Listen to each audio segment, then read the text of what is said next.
Now, face the mighty bison. Welcome back to the channel, everyone. Twitter is arguing. I know, surprise, surprise, they're finding something new to argue about. Last week, it was whether or not Guilty Gear is more popular than Mortal Kombat. That was a whole ordeal that lasted like 5 days and kinda is still going on because you have this thing here where, so this is the Olympics and you have two professional ice skaters and they are, dressed up as Sub-Zero and Katana.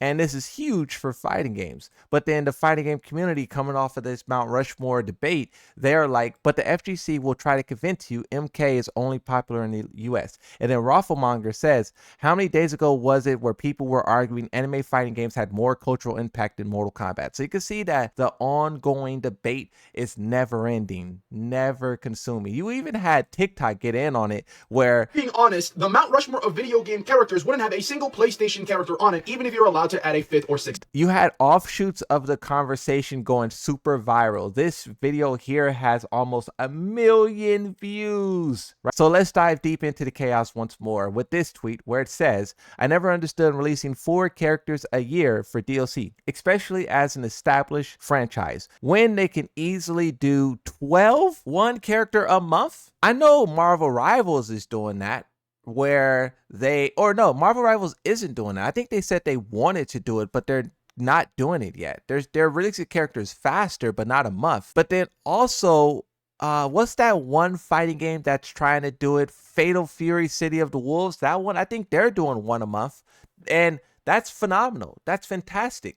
But should Tekken do that? Honestly, I kind of say no. I say no. Now, I choose the very controversial side of the argument where I say there's a certain point in time where Tekken specifically can have too many characters, right? The reason why you can have a big roster in Marvel Rivals and Smash is because their move list is much smaller. Generally, the move list for a Smash character is like around 15, 20, somewhere around there. I don't know specifically, but generalizing, it's like very low double digits. Tekken, we're at a point now where the average character has 100 moves. So that's 5 Smash characters in one at minimum. It could be like 6 or 7, really, right? 6, 7. Okay, let me stop. But look, my thing is that there's no real way Tekken could pump that many characters out. I'm sorry. There's just no way Tekken could pump out 12 characters a year. These characters require so much work. It's impossible. We know just from what the developers told us and from our own research, like leaks and just other statistics, that Tekken characters start about 2 to 3 years before they actually release. Like for Clive, didn't the developers say they started working on Clive in like 2022 and then he shows up at the end of 24? So that's like 3 years. Didn't they say for Heihachi it was kind of the same thing? Then we have leaks for Fahkumram like 2 years before his release, and same thing with Lydia. Those characters showed up way later. So it's like Tekken takes a long time to create a character. And if you wanted to keep the same quality, they're going to need that same amount of time. And this is why when some people say, why don't they put 6 characters in 1 season pass?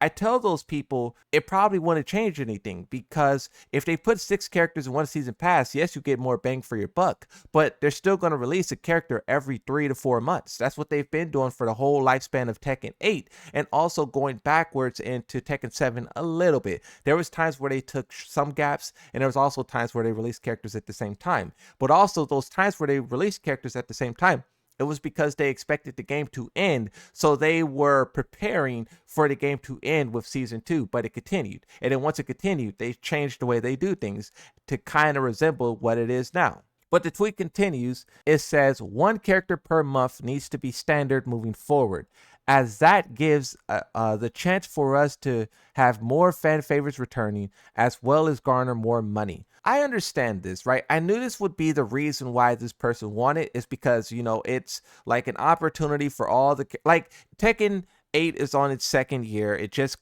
concluded. Now we're entering the 3rd.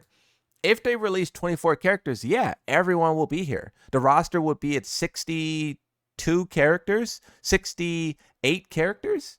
No, 62 is something. It would be in 60 something, closing in on 70. Now, that is wild. One thing that kind of slowed down Tekken 7 is how many characters it had on the roster. It became too much to balance. It became too much to learn. You had pro players getting blown up by random tech. You had casual players who were already struggling with practicing and labbing everything. Now it's even more. So now in a game that's all about chance and luck and 50-50s and guessing, when you put that many characters into the game, it becomes more about that because there's no way you can comprehend everything the game's throwing at you. There's characters right now that have really high win rates just because no one knows the matchup, and those characters are super uncommon.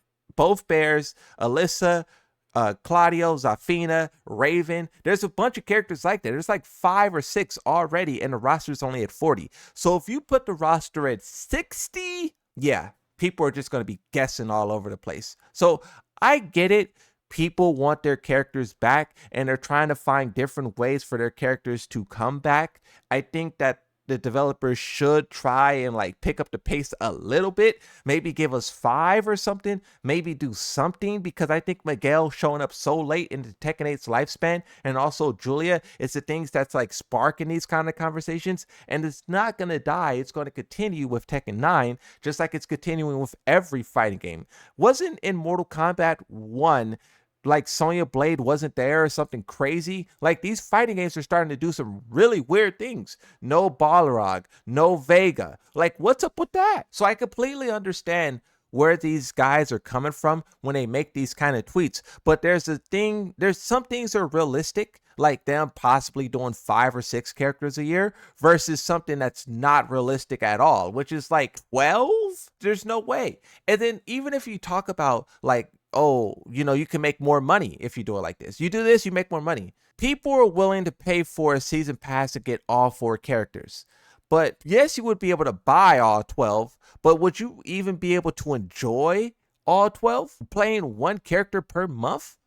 It's just such a far-fetched idea, and it's super unrealistic for a multitude of different reasons. But I do want to see what one of the top responses say. This comes from Dale. Dale's, that's the homie. Dale's always popping up in these discussions. I also think Dale is making a YouTube channel. I have to confirm with him whether or not that's true.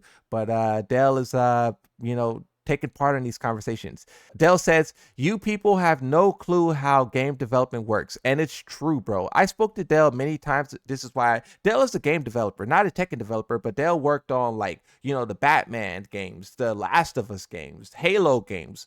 Bro understands game development, right? Bro designed characters. This idea of just put 12 of them out there every year. What? Whenever a conversation gets really popular, one of these stories are populated. It says, fighting game fans weigh DLC pace for Tekken 8 and Mortal Kombat. Bandai Namco revealed Tekken 8 Season Pass on February 9th/10th, adding Kunimitsu Bob and Roger, and a mysterious fighter across spring and winter. By the way, I think that final character is going to be a guest character, but we'll see when that happens. Plus, a new stage. Fans push back on calls for 12 characters yearly, citing intense work for each fighter's 120 plus moves, balancing, and high costs.